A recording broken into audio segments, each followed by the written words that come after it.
दादा एक चिकन थाळी, काळा मसाला, लाल मसाला, काळ्या मसाल्यामध्ये. काळा मसाला. चालेल, बसा. बसा लावतो. सोडून तुला मातीला तू जाग उधाणू काय लागलं? आवाज आहे.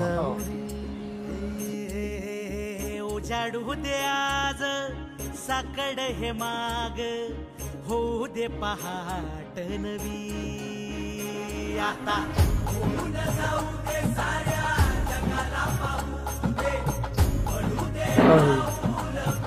आवडलं कशी? अहो खूप छान जेवण होतं. कुठून आलाय? मी पुण्यातूनच आलोय, पण इथं आल्यावर मी बघत होते की मला इकडे कुठल्या हॉटेलला जेवता येईल. आणि जेव्हा मी आपलं हॉटेल पाहिलं, हॉटेलचं नाव पाहिलं, तेव्हा मी आपल्या हॉटेलबद्दल सर्च केलं सोशल मीडियावर, इंस्टाग्रामला सर्च केलं.